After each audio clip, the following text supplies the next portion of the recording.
Halo semuanya, pada kesempatan kali ini kami akan membahas mengenai basic design consideration. Yang pertama ada driver. Berdasarkan data primer tahun 2014 yang sudah diolah, salah satu jalan yang mempunyai tingkat rawan kecelakaan yang tinggi adalah jalan mass strip.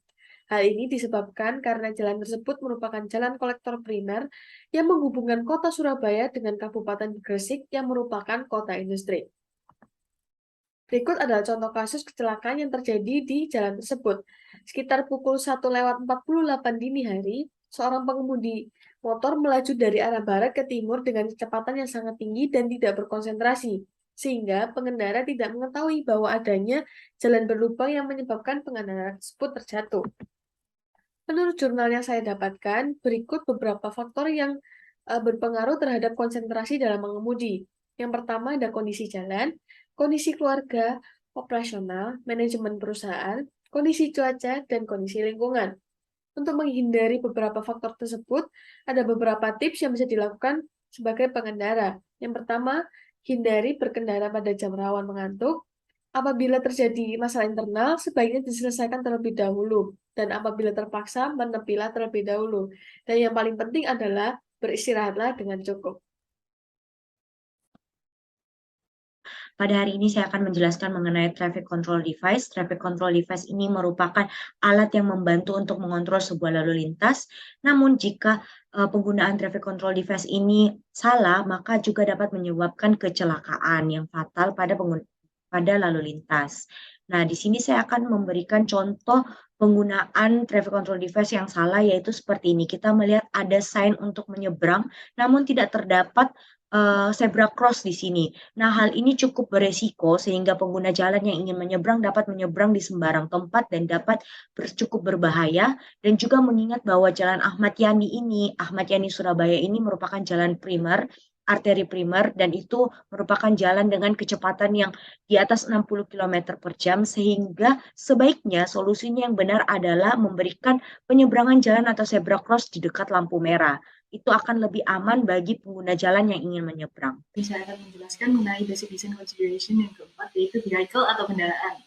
Nah, salah satu penyebab dari kecelakaan lalu lintas adalah kendaraan yang tidak layak jalan. Dan salah satu contoh kasus kecelakaan lalu lintas yang saya ambil adalah kecelakaan tunggal truk yang terjadi di Jalan Sultan Agung KM 28,5 Kota Bekasi pada tanggal 31 Agustus 2022.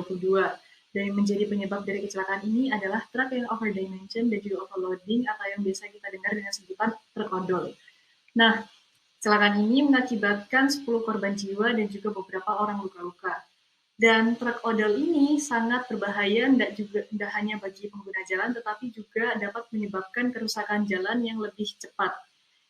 Dan banyaknya truk odol dapat dikarenakan pelaku usaha beranggapan bahwa dengan melakukan praktik odol dapat memberikan keuntungan, yaitu dengan memaksimalkan kapasitas angkut bahkan lebih dalam setiap perjalanan, sehingga dapat memangkas biaya angkut. Hal ini dianggap sebagai langkah efisiensi dan menguntungkan dari segi ekonomi, tetapi hal ini sangat berbahaya karena dapat menyebabkan kecelakaan lalu lintas dan juga membahayakan nyawa orang lain.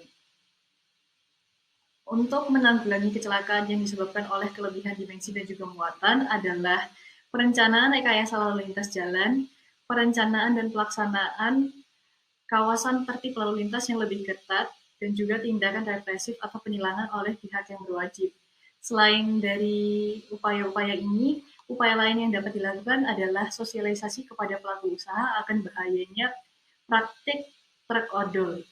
Sekian dari saya, terima kasih.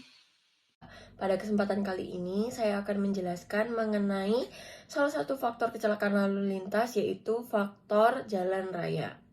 Faktor ini dapat mencakup kondisi jalan yang buruk, seperti jalan yang sempit, jalan yang berbelok tajam, jalan yang berlubang, ataupun kurangnya penerangan jalan, dan jalan yang licin karena hujan.